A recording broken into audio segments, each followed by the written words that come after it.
अगर सियासत करनी है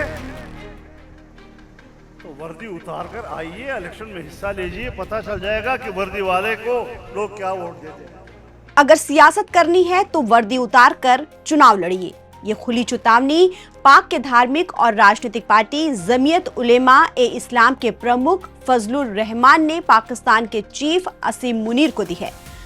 पाकिस्तान की राजनीति में मौलाना डीजल के नाम से मशहूर फजलुर रहमान ने पाक आर्मी चीफ असीम मुनीर पर सीधा हमला बोलते हुए कहा कि पाकिस्तान की सेना अपनी भूमिका से आगे बढ़ रही है और राजनीति में दखल दे रही है।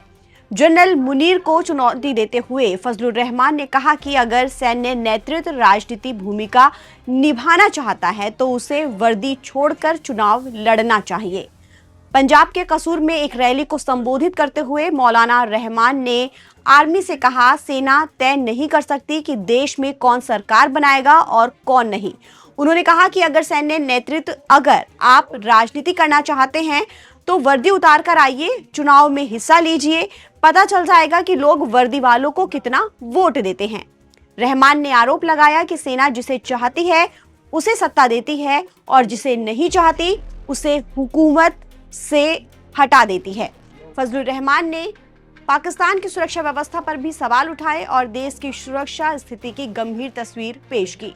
उन्होंने दावा किया कि बलूचिस्तान के एक बड़े हिस्से पर पाकिस्तान अपना कंट्रोल खो चुका है और वहां सुरक्षा की स्थिति लगातार बिगड़ रही है।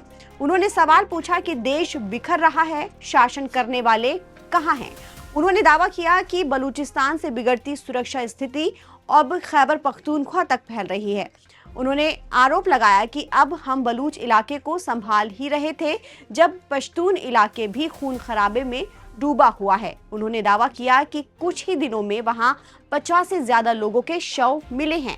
उनके मुताबिक ये हालात देश की बिगड़ती कानून व्यवस्था को दिखाते हैं। साथ ही उन्होंने सेना पर आरोप लगाया और कहा कि आम लोगों को हथियार उठाकर आतंकियों के खिलाफ लड़ने के लिए कहा जा रहा है, जो पीढ़ियों तक चलने वाली दुश्मनी को पैदा करेगा। न मेरा बच्चा स्कूल पढ़ने के लिए घर से बाहर निकल सकता है, न मेरे सूबे का गरीब इंसान रोजी मजदूरी के लिए घर से बाहर जा सकता है। और अगर घर से बाहर निकलता है वो अपने आप को महफूज नहीं समझता। फिर कहते हैं हमारे जवान भी तो शहीद हो रहे हैं।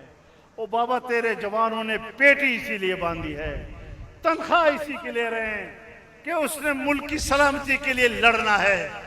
तुम अपने खून का मेरे ऊपर क्या एहसान डालते हो? तुम मेरे खून पसीने के टैक्स से इसी बात की नहीं तो तनख्वाह ले रहे हो, लेकिन हमें कहते हो कि तुम लश्कर निकालो, तुम असलहा लेकर मुसल्लह गिरोहों के खिलाफ लड़ो। मैंने कोई तनख्वाह नहीं ली, मैं कोई लश्कर नहीं बनाऊंगा। तुम चले जाओगे, तुम मेरी सरजमीन को आने वाली नस्लों तक जाती दुश्मनियों की तरफ धकेल रहे हो।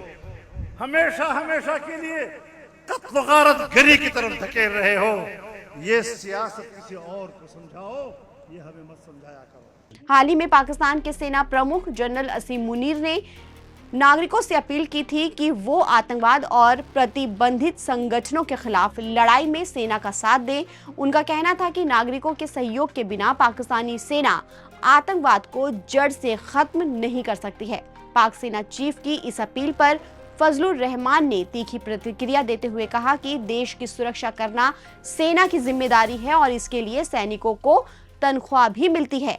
हमें कहते हो कि तुम लश्कर निकालो, तुम हथियार लेकर लड़ो। मैंने कोई तनख्वाह नहीं ली है, मैं कोई लश्कर नहीं बनाऊंगा। तुम अपनी जमीन को आने वाली पीढ़ियों तक जाती दुश्मनी की तरफ धकेल रहे हो। फजलुर रहमान ने साफ कहा कि हम किसी लश्कर का गठन नहीं करेंगे और ना ही लोगों को हथियार उठाने के लिए कहेंगे। फिलहाल पाकिस्तान अपने ही देश में घिरा हुआ है। पाकिस्तान अधिकृत कश्मीर यानी कि पीओके में पिछले 1 महीने से ज्यादा वक्त से पाक सेना और सरकार के खिलाफ विरोध प्रदर्शन हो रहा है। आवाम सरकार और सेना के खिलाफ नारेबाजी कर रही है और अब फजलुर रहमान का ये बयान और भी ज्यादा माहौल को खराब कर सकता है। ताज़ा अपडेट के लिए आप बने रहिए नवभारत टाइम्स के साथ। नमस्कार।